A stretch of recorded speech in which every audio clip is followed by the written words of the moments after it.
ঈদের দিন মানে ছুটির দিন, কিন্তু আমাদের বিবাহিত মেয়েদের তো কোনো দিনই ছুটির দিন থাকে না। যাই হোক, ঈদের ছুটির সকাল থেকে রাত পর্যন্ত কি করলাম, ঈদ স্পেশাল কি মজা মজা রান্নাবান্না করেছিলাম, তার সাথে সকাল থেকে রাত পর্যন্ত আমার একটি ডেইলি ব্লগ আজকে তোমাদের সাথে এই ভিডিওটিতে শেয়ার করব। ভিডিওটির লাস্ট পর্যন্ত কিন্তু অবশ্যই দেখতে হবে। হ্যালো, কি খবর সবার? আমি তো খুবই ভালো আছি। এটা আমার গত সোমবার মার্চের 31 তারিখের ভিডিও ছিল। সেদিন তো ঈদ ছিল। ঈদের ছুটির কারণে ব্যবসায়িক হোক বা চাকরিজীবী সবারই তো ছুটি ছিল, তাই আমার হাজবেন্ডও সেদিন বাসায় ছিল। ছুটির দিন মানেই তো মজার মজার খাবার দাবার, তাই আমি সকালে উঠে ব্রাশ টাশ করে একদম সকালের নাস্তাটা বানাতে চলে গিয়েছিলাম। সকালের নাস্তায় সেদিন রান্না করেছিলাম লাচ্চা সেমাই।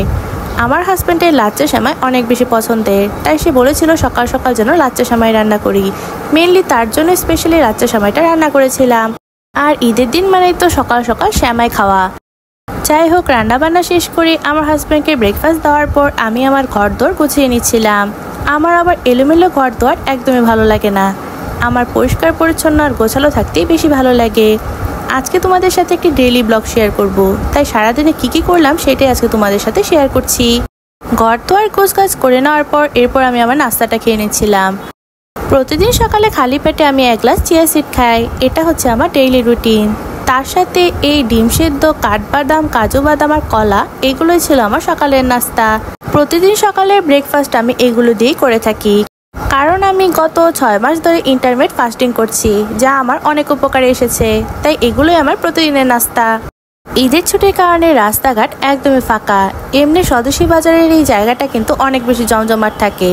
সেদিন ঈদ থাকার কারণে রাস্তাঘাটে কোনো মানুষই ছিল না, সাথে দোকানপাট সবকিছু বন্ধ ছিল। এরপর আমি আমার দুপুরে রান্না করতে চলে আসি। সেদিন স্পেশাল মজা মজা রান্নাবান্নার মধ্যে ছিল খাসির মাংস। আমার হাজব্যান্ড খাসির মাংস অনেক বেশি পছন্দ করে। খাসির মাংসটা রান্না নিয়ে তো আমি ঈদ স্পেশাল একটি ভিডিও তোমাদের সাথে রিল আকারে শেয়ার করেছিলাম।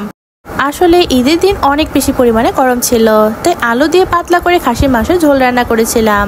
আর আলু থাকলে তো মাংসের তরকারির স্বাদ কয়েক গুণ বেড়ে যায়। স্পেশাল খাসির মাংসের সাথে আর কি ছিল আইটেম, সেটাই তোমাদের সাথে একটু পরে শেয়ার করছি। রান্নাবান্না শেষ করে নেওয়ার পর অনেক বেশি গরম লাগছিল, তাই রান্নাবান্না শেষ করে একটু স্নান করে নেওয়ার পর অনেকটা ফ্রেশ লাগছিল। স্নান করে নেওয়ার পর প্রতিদিন দুপুরে আমি এই ক্রিমটা ইউজ করে থাকি। এই ক্রিমটা আমি কয়েকদিন ধরে নতুন ইউজ করছি, কিন্তু ক্রিমটা সত্যি খুবই ভালো। তারপর ছোট্ট টিপ, সিঁদুর এগুলো দিয়ে একদম রেডি হয়ে নিলাম। একদিন ধরে যে পরিমাণে গরম পড়েছে কি আর বলবো, বৃষ্টির কোনো লক্ষণই দেখা যাচ্ছে না। স্নান করে ফ্রেশ হয়ে রেডি হয়ে নেওয়ার পর এরপর দুপুরের খাবার খাওয়ার জন্য চলে গিয়েছিলাম। দুপুরের খাবারের সেদিন মেনুতে ছিল পোলাও, পটল ভাজা, সালাদ, লেবু, তার সাথে ছিল স্পেশাল খাসির মাংস। ঝরঝরে পোলাওয়ের সাথে পটল ভাজা খেতে কিন্তু বেশ মজার লাগছিল। তার সাথে তো আমার স্পেশাল রান্না করা খাসির মাংস ছিল। খাসির মাংসটা আলু দিয়ে ভেঙে নিয়ে খেতে কিন্তু দারুণ লাগছিল। তার সাথে শসার যে সালাডটা নিয়েছিলাম, খেতে আরো বেশি মজা লাগছিল। আমার কাছে তো আমার নিজের রান্নায় অনেক বেশি মজা লেগেছে, তবে আমার হাজবেন্ডের কাছেও কিন্তু সেই মজা লেগেছে। খাওয়ার দাওয়ার হজম করার জন্য তো এখন একটু কোক খাওয়া দরকার, তাই সেদিন খাওয়া দাওয়া শেষ করে নেওয়ার পর কোক খাচ্ছিলাম। স্পেশাল খাবার দাবারের পর কোক না থাকলে তো একদম অসম্পূর্ণ লাগে। এরপর এটা ছিল সন্ধ্যাবেলা। অনেকদিন ধরে আমাদের দুজনেরই সময় হচ্ছিল না। অনেকদিন পরে আমরা দুজনে মিলে ল্যাপটপে ছবি দেখতে বসেছি। আমি আর আমার হাজবেন্ড দুজনেই সময় সুযোগ পেলে দুজনে মিলে ল্যাপটপে ভূতের ছবি দেখে থাকি। সেদিন ঈদের ছুটি ছিল আর আমার হাজবেন্ডও বাসায় ছিল। আমাদের সেদিন বাহিরে কোথাও যাওয়া হয়েছিল না, তাই সেদিন সন্ধ্যাবেলা ভাবলাম চা কফি খেতে খেতে দুজনে মিলে ল্যাপটপে ভূতের ছবি দেখব। যেই বলা সেই কাজ, এর জন্য আমি চা আর কফি বানিয়ে নিয়েছিলাম। চা আর কফির সাথে খাওয়ার জন্য এই ঝুড়ি চানাচুরটা নিয়েছিলাম। এই চানাচুরটা অবশ্য কয়েকদিন আগে যে স্বপ্নতে গিয়েছিলাম সেখান থেকে নিয়ে এসেছিলাম।